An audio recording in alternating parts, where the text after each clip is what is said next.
Wondering what life is really like on Canada's wild and crazy West Coast? This podcast is all about the people, the places, and Vancouver Island time.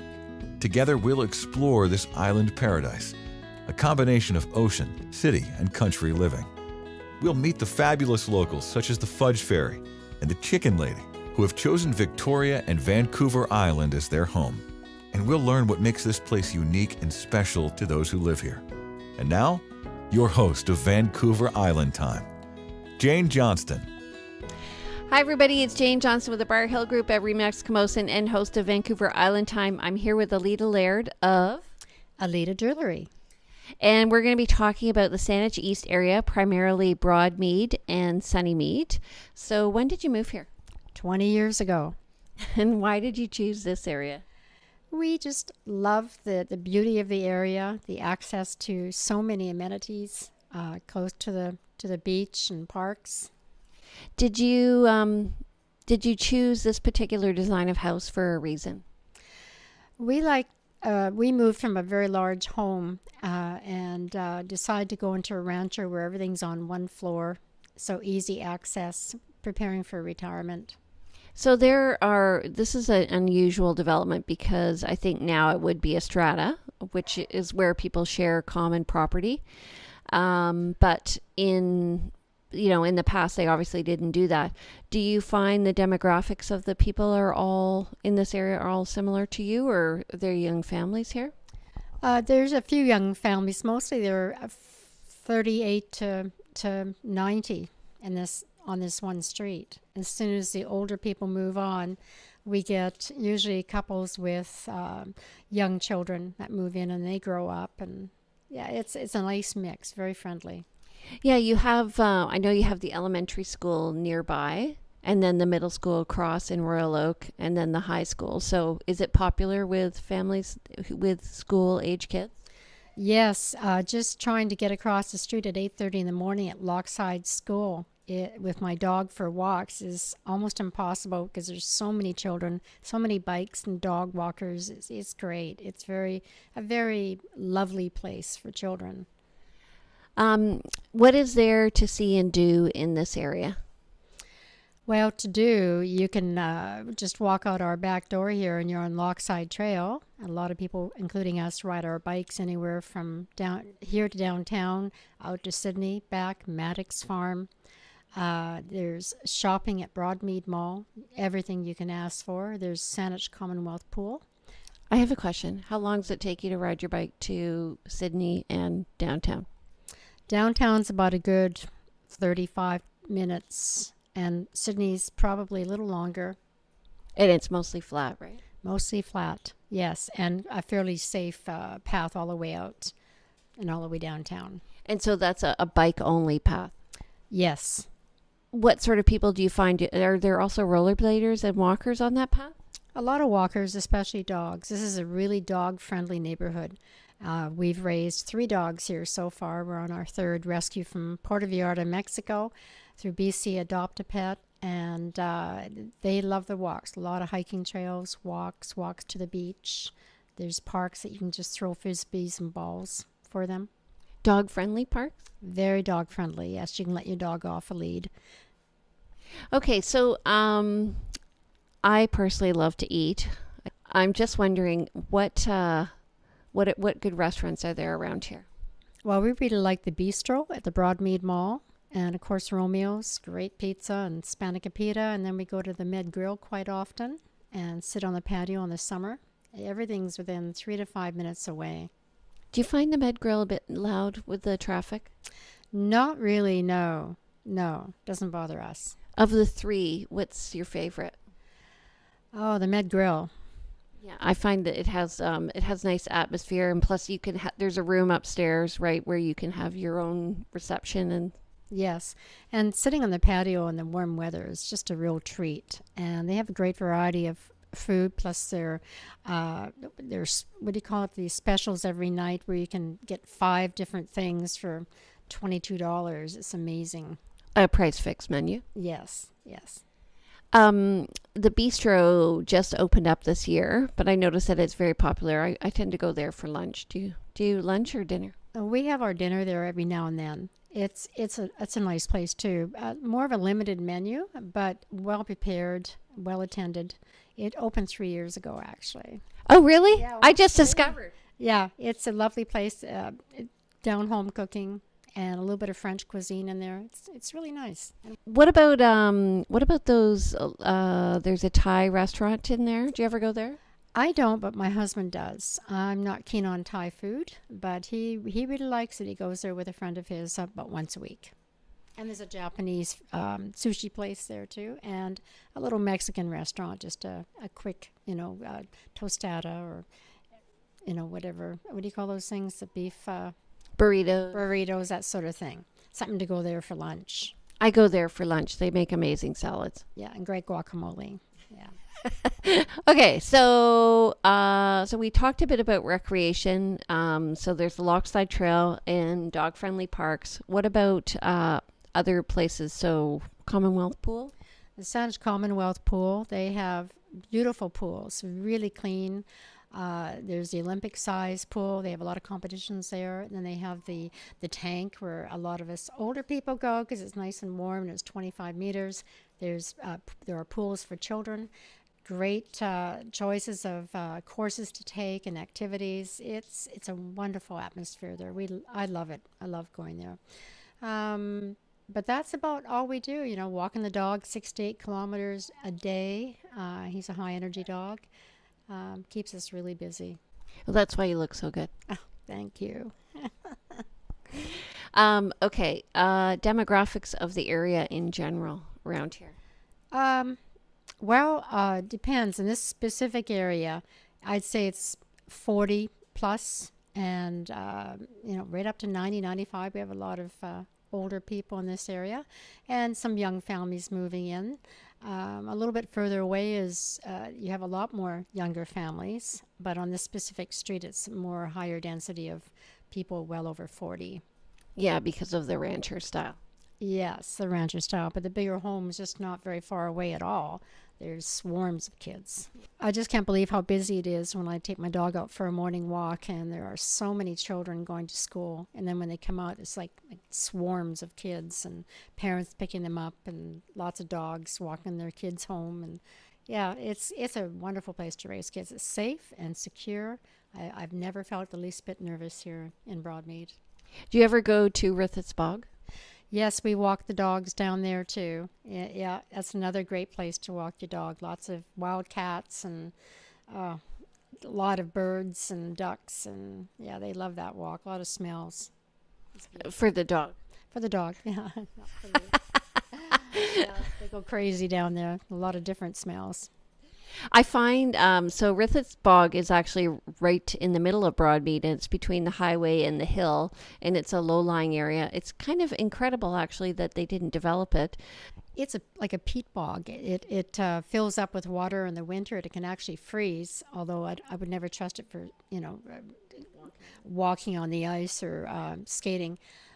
And then it drains out, and then you have all these beautiful bulrushes and lots of blackberries, and it's just a beautiful, well-preserved. A lot of volunteers work there and clear it out from any kind of deadly weeds. And there's certain rules, don't let your dog off the lead. You may not ever see him again, kind of rules.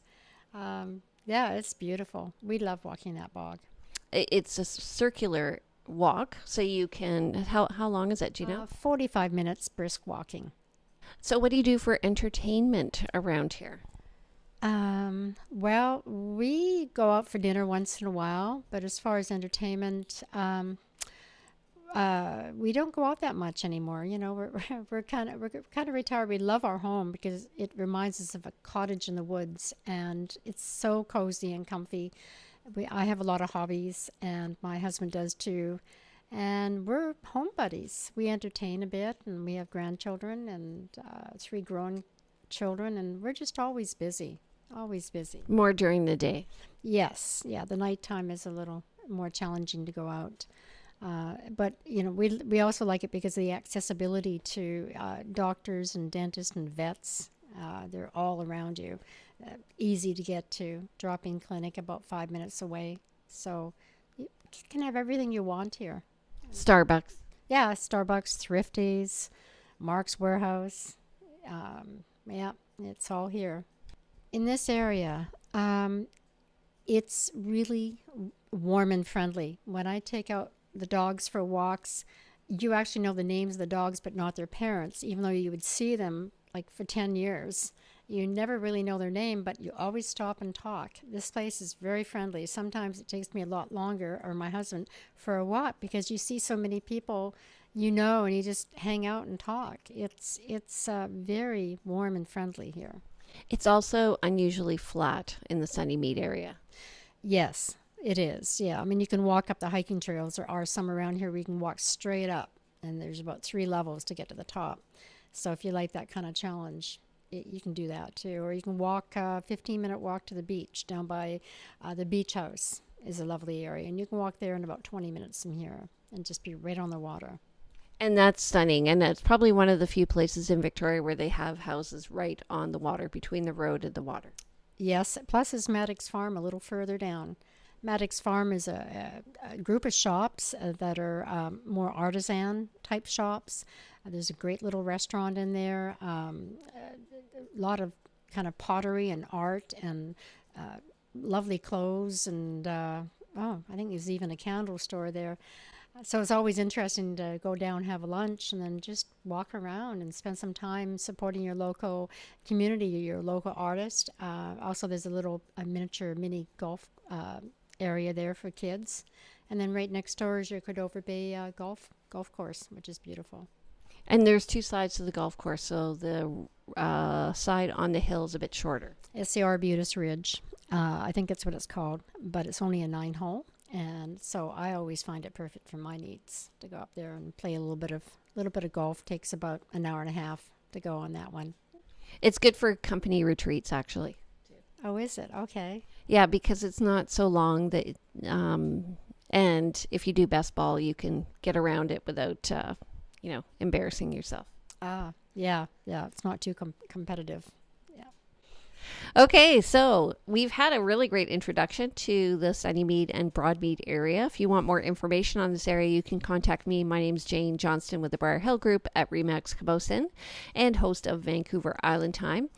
And we're going to be back. Aleita's going to talk about Aleita Jewelry. And if you are interested in being a guest, please go to our website at vancouverislandtime.com, and at the bottom, click on Be a Guest, fill in the form, and we look forward to having you in our community. Take care and see you soon. Thank you.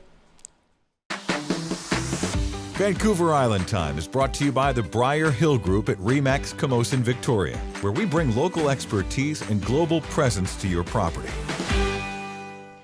Hi, everybody. It's Jane Johnston with the Briar Hill Group at Remax Camosun and host of Vancouver Island Time. I'm back with Aleita Laird of Aleita Jewelry.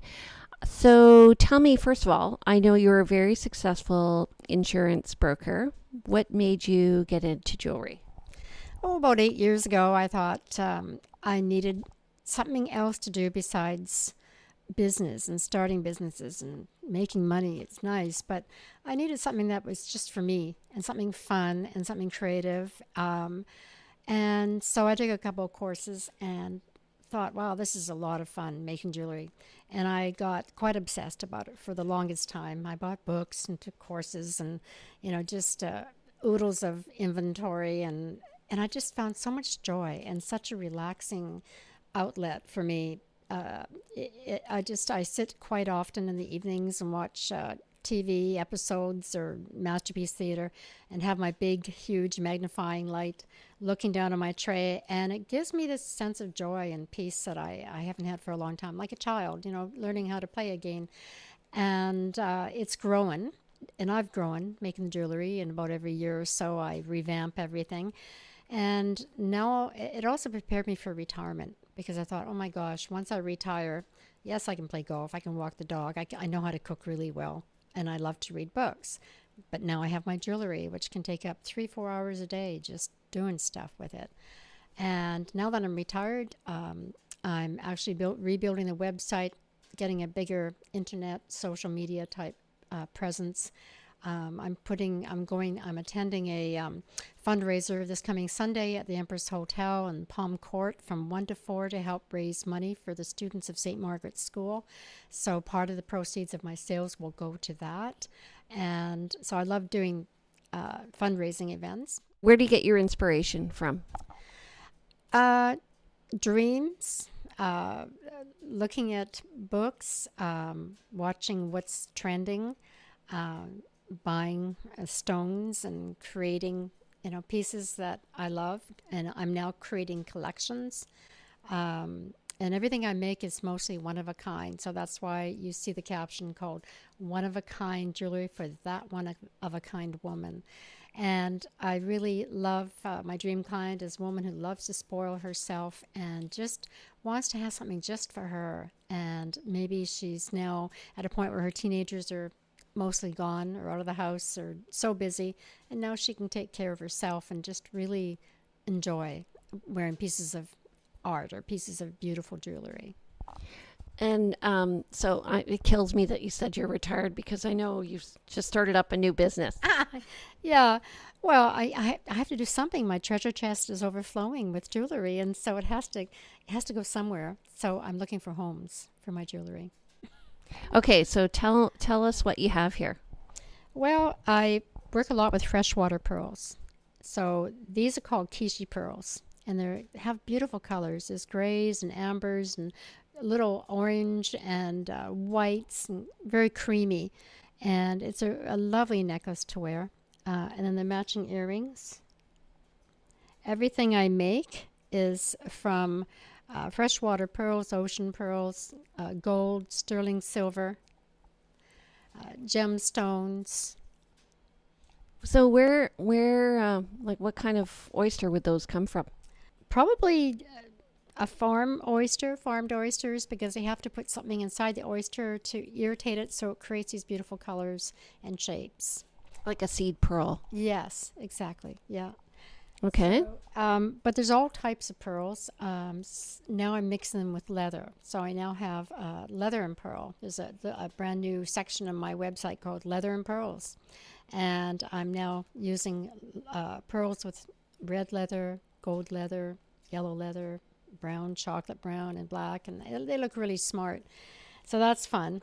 What about these earrings here? So this is a totally different look. Yeah. I love these are called cluster earrings. And What? Sorry, I was looking at the earring. What are they called? I call them cluster earrings, where you cluster a bunch of gemstones together. And this is part of my collection called Midnight Oasis. And so I'm using dark sapphire, citrine quartz. This is called yellow quartz, actually lemon quartz on sapphire chain, gold chain. And there are other pieces that go with it. So if you go on my website, you'll see the whole line called Midnight Oasis under the Ocean Sparkle line. So I've been adding to that. And this part of the Midnight Oasis line also. These are kyanite gemstones, blue topaz, and gold metal circles. And it's a lovely set, but there's necklaces that go with it and earrings. It's a whole collection that I've just finished making. And this is a beautiful set. I have some wonderful Italian chain. This one here was for a good friend of mine, and it's London blue topaz that I've wired into those rectangle squares of sterling silver. There's two different kinds of design there with the silver. Yeah. That's really, so do you twist that wire? No, I actually buy chain and then I add things to it. That would be hard to do. I'm not a silversmith. I'm more of a designer. I just visually kind of think about what I want to put together, and then I bring all the pieces together. Someday, maybe. Well, the middle one here is a sterling silver leaf with a freshwater nucleated pearl, which is really, they're called wrinkle pearls. And they're not the perfect pearl, but they sure look beautiful because of all the little wrinkles in there. And there's a Swiss blue topaz, all hanging from a sterling silver chain, which is about, I'd say, a good 26 to 27 inches long, with a sterling clasp. And it looks beautiful with a sweater or even with a suit.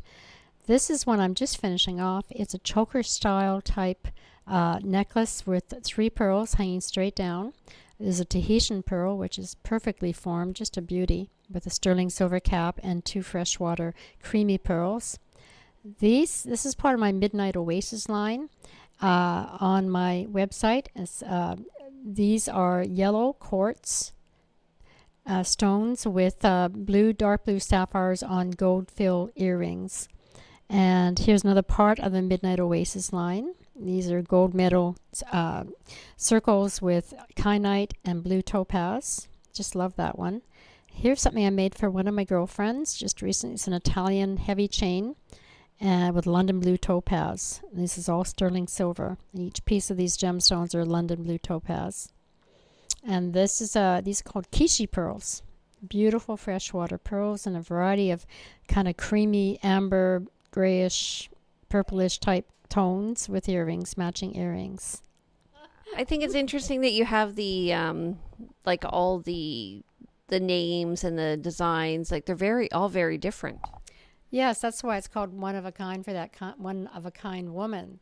I can make maybe duplicates of certain things, maybe 2 or 3 designs that would be similar or the same, but mostly it's one of a kind. And this necklace I'm wearing, and these are blue lapis gemstones with freshwater pearls, and these are the matching earrings with a little Swarovski crystal on the top. This is quite popular. I guess I'm a little conservative. Pearls are back in again. A lot of people like pearls, so I'm working with a lot of pearls. I find them classic. Very classy. This is a necklace I'm just finishing.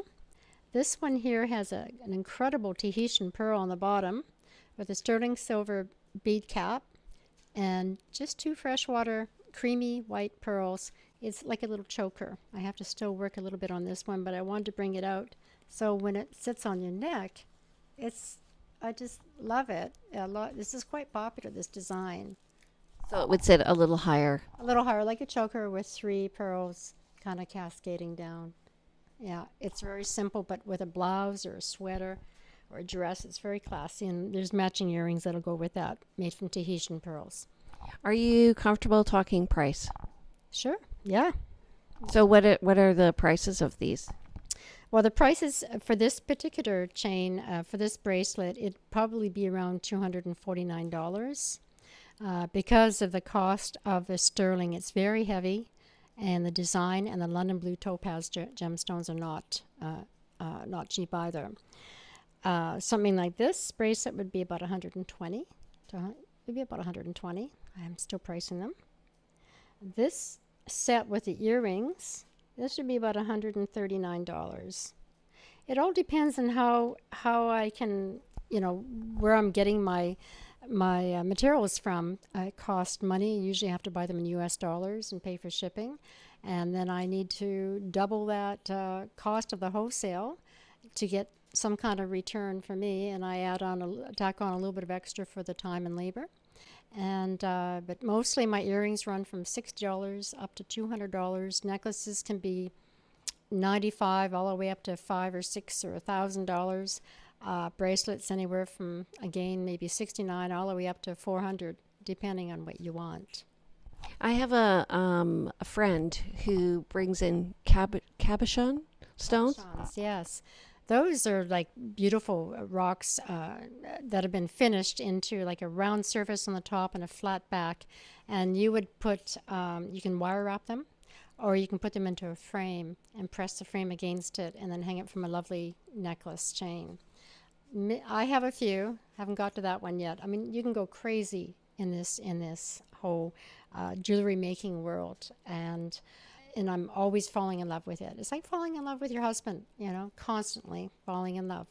That's how we rock anyway, my husband and I.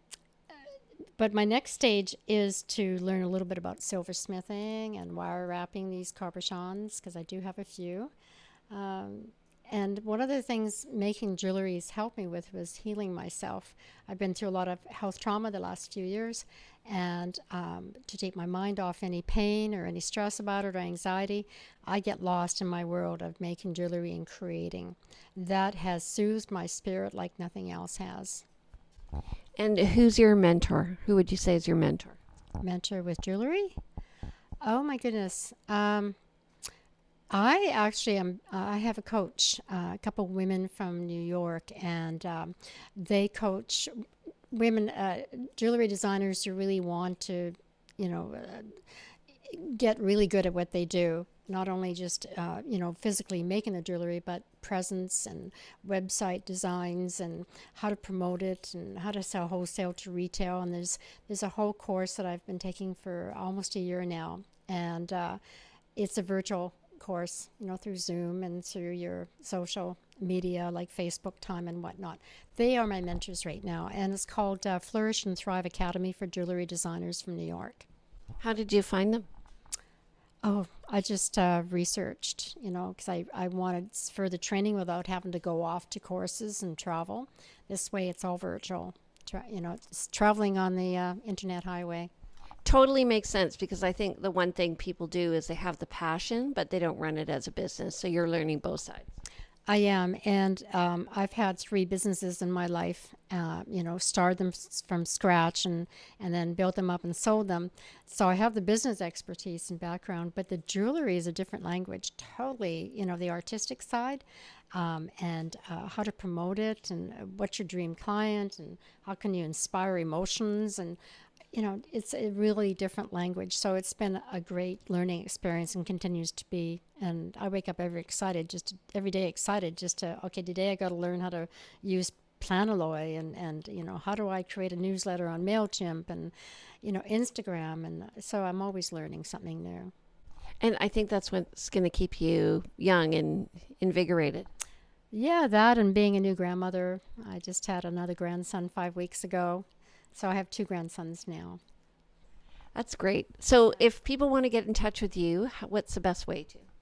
You can go on my website at www.aleitajewelry.com, AleitaJewelry, or you can call me 250-658-4147, Facebook under Aleita Jewelry. And one of the things I like to mention is women come to me with old jewelry that they don't wear anymore because it's either outdated or maybe it's a gift that was given to them by their mother or grandmother and it needs to be remade and basically uplifted and more modern. So they'll bring in their pieces and maybe they bought 5 pearls in Hawaii and they don't know what to do with them, and so I help women refurbish their jewelry too, and that's always fun because it comes up with something totally different and then they start wearing it again. So a lot of women have jewelry in their boxes that they don't wear because it just doesn't work for them anymore. Yeah, that's a great idea. Yeah, renewing. And repairs too. I also can do repairs. So we have a rocking jewelry maker here in Aleita. If you want more information about her, please give her a call or contact her through her website. If you're interested in showing off your business, we'd love to hear from you at Vancouver Island Time. My name's Jane Johnston. I'm with the Briar Hill Group at Remax Camosun. Stay tuned and we'll see you next week. Welcome to the neighborhood. Yes, move in. It's beautiful here. See you later. Bye. Welcome to the neighborhood. We hope you have had some insight into West Coast living. If you know of someone or someplace that should be highlighted in our podcast, we'd love to hear from you. Please go to VancouverIslandTime.com and click on our Connect button. See you next week on Vancouver Island Time with Jane Johnston.